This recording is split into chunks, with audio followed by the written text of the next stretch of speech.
കൊൽക്കത്തയിലെ വനിതാ ഡോക്ടറുടെ കൊലപാതകത്തിൽ പ്രതിഷേധം ശക്തമാക്കുമെന്ന നിലപാട് ആർജിക്കർ മെഡിക്കൽ കോളേജിലെ ഡോക്ടേഴ്സ് ആവർത്തിക്കുന്നു. CISF സുരക്ഷ ഏർപ്പെടുത്തിയിട്ടും ഈ മെഡിക്കൽ കോളേജിലെ മാഫിയ സംഘം സജീവമാണ് എന്ന് ആരോപണം ഉയരുമ്പോൾ കൊൽക്കത്തയിൽ നിന്ന് ബൽറാം നെടുങ്ങാടി ലേറ്റസ്റ്റ് അപ്ഡേറ്റ്സുമായി മോർണിംഗ് ഷോയിൽ തത്സമയം.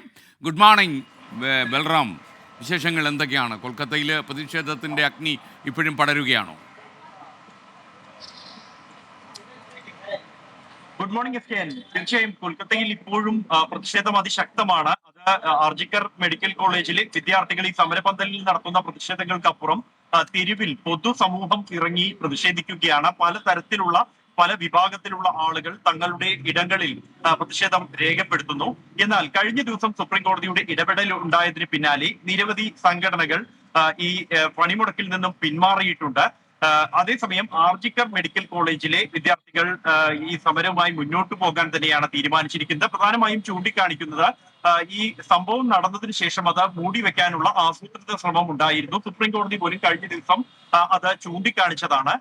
അത്തരത്തിലുള്ള ഒരു മാഫിയ സംഘം കോളേജിൽ ഇപ്പോഴും സജീവമായി തന്നെ പ്രവർത്തിക്കുന്നുണ്ട്.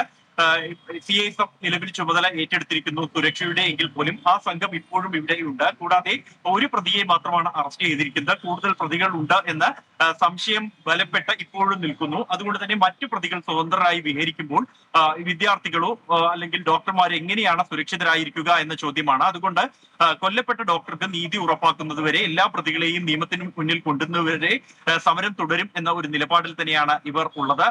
അതേസമയം ഇന്ന് CBIയെ കണ്ട് ഇക്കാര്യത്തിൽ ഒരു നിവേദനം സമർപ്പിക്കുന്നുണ്ട് ഇവരുടെ പ്രതിനിധി സംഘം. പ്രധാനമായും ഈ അന്വേഷണത്തിന്റെ പുരോഗതി അടക്കമുള്ള കാര്യങ്ങൾ സംബന്ധിച്ചുള്ള ആശയവിനിമയമായിരിക്കും ഈ ഒരു കൂടിക്കാഴ്ചയിൽ നടക്കുക. അതിനുശേഷം നാളെ ഒരു വൻ കൺവെൻഷൻ വിളിച്ചു ചേർത്തിട്ടുണ്ട്.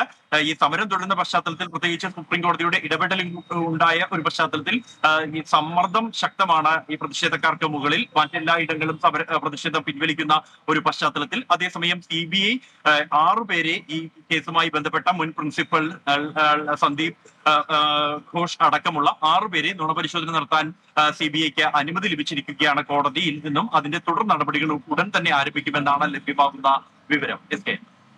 Okay, thank you Balram Nedungadi.